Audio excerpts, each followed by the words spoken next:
ये YouTube channel math solution में आपका स्वागत है। यदि आपने अभी तक चैनल को सब्सक्राइब नहीं किया है तो प्लीज़ चैनल को सब्सक्राइब कर बेल आइकन का बटन जरूर प्रेस कर लें, जिससे कि गणित के किसी भी प्रश्न पर बनने वाली वीडियो अपलोड होते ही नोटिफिकेशन के द्वारा आप तक शीघ्र पहुंच जाए। कक्षा 6 के विद्यार्थियों के लिए प्रश्नावली 5.6 के प्रश्नों के हल की चर्चा अब करें। प्रश्न संख्या 1 है, निम्नलिखित त्रिभुजों के प्रकार लिखिए। त्रिभुजों की माप दे रखी है, तो आप त्रिभुजों की भुजाओं और कोणों के आधार पर त्रिभुजों के प्रकार के बारे में जान चुके हैं।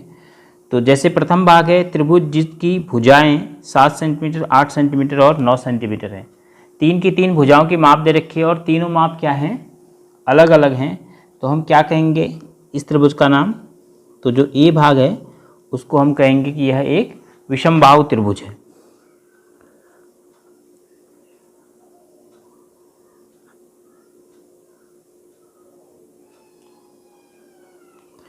फिर उसके बाद बी में है त्रिभुज ABC, जिसमें AB एक भुजा की माप 8.7, AC दूसरी भुजा की माप 7 सेंटीमीटर और BC तीसरी भुजा की माप 6 सेंटीमीटर। इसमें भी तीनों भुजाओं की माप अलग अलग है। तो इस त्रिभुज का नाम भी हम क्या कहेंगे? त्रिभुज ABC का नाम हम कहेंगे एक विषमबाहु त्रिभुज।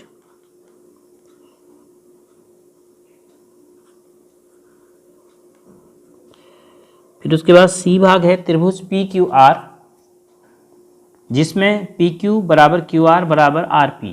3 भुजाएं हो सकती हैं PQR में, PQ, QR और RP।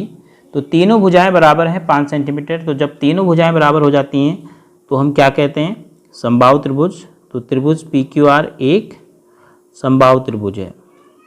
समबाहु माने तीनों भुजाएं समान, सम माने समान, बाहु माने भुजाएं। कितनी भुजाएं होती हैं त्रिभुज में?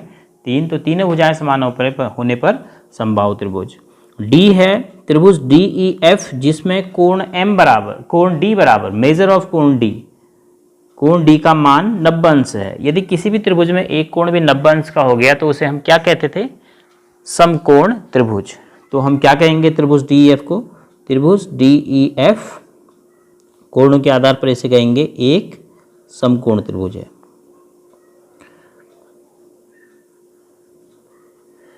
फिर उसके बाद E त्रिभुज XYZ, जिसमें एक कोण 90 अंश और XY बराबर YZ और दो भुजाएं बराबर भी हैं। तो भुजाएं बराबर होने से ये समद्विबाहु त्रिभुज हो गया। कोण एक 90 अंश होने से समकोण त्रिभुज हो गया। तो हम कहेंगे त्रिभुज XYZ को एक समद्विबाहु समकोण त्रिभुज है। समद्विबाहु है यानी दोनों भुजाएं बराबर हैं, समद्विबाहु, और समकोण भी है, तो समद्विबाहु समकोण त्रिभुज। फिर उसके बाद F है त्रिभुज LMN, जिसमें कोण L बराबर 30, कोण M बराबर 70 अंश, कोण N बराबर 80 अंश। तीनों अंतर कोण देखो, न्यून कोण, न्यून कोण, न्यून कोण। तीनों कोण न्यून कोण हैं। तो कोणों के आधार पर त्रिभुज LMN को हम कहेंगे एक न्यून कोण त्रिभुज। जिसके तीनों कोण न्यून कोण होते हैं उसको हम कहते हैं न्यून कोण त्रिभुज। तो इस प्रकार त्रिभुज की माप के आधार पर, कोण की माप दे रखी है तो कोण के आधार पर उसके प्रकार का नाम लिखा, भुजा की माप दे रखी है तो भुजा के आधार पर। प्रश्न संख्या 2 है, निम्न को सुमेलन कीजिए। अब हमें सुमेलन करना है यानी मैचिंग करनी है। किसके साथ कौन सही बैठता है? समान लंबाई की 3 भुजाएं जिस त्रिभुज में होती हैं उसमें क्या होता है? तीनों भुजाएं बराबर होने पर उसका नाम समबाहु हो जाता है। तो हमने इसमें ढूंढना पड़ेगा कि समबाहु त्रिभुज ये है। तो मैचिंग का मतलब समान लंबाई की 3 भुजाएं जिस त्रिभुज में होती हैं, इस भाग में से हमने उस त्रिभुज का नाम ढूंढना है, क्योंकि इस भाग में त्रिभुज के नाम दिए हैं कोणों के आधार पर और भुजाओं के आधार पर। तो इसकी मैचिंग हम करेंगे किसके साथ? E के साथ। तो आप यहाँ से E के लिए एक एरो लगा देंगे। तो इस प्रकार हमें मैचिंग कर दिए प्रथम भाग की। अब ऐसे ही समान लंबाई की 2 भुजाएं, अगर समान लंबाई की 2 भुजाएं होंगी तो उसका नाम होगा समद्विबाहु त्रिभुज। वो आपको G में मिल रहा है।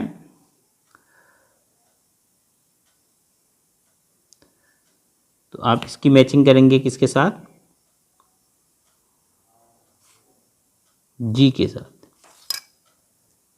फिर उसके बाद अलग अलग लंबाई की सभी भुजाएं, त्रिभुज में अगर अलग अलग लंबाई की होंगी तो उसे कहेंगे हम विषमबाहु त्रिभुज, तो इसकी मैचिंग ए के साथ। 3 न्यून कोण, जिस त्रिभुज में 3 न्यून कोण हैं उसे कहेंगे हम न्यून कोण त्रिभुज, तो इसकी मैचिंग एफ के साथ। एक समकोण त्रिभुज में यदि एक कोण समकोण हो तो उसे हम कहेंगे समकोण त्रिभुज, तो 5वें की मैचिंग डी के साथ। एक अधिक कोण, तो इस त्रिभुज का नाम होगा अधिक कोण त्रिभुज, जिसमें एक कोण अधिक कोण हो जाए तो उसे हम अधिक कोण त्रिभुज कहते थे, तो ये इसकी मैचिंग सी के साथ। 2 बराबर लंबाइयों की भुजाओं के साथ एक समकोण, 2 बराबर लंबाइयों की भुजाएं और उनके साथ एक समकोण, तो वो होगा समद्विबाहु समकोण त्रिभुज, तो मैचिंग किसके साथ होगी इसकी, बी के साथ। तो आप इस प्रकार से मैचिंग कर लीजिए इसकी।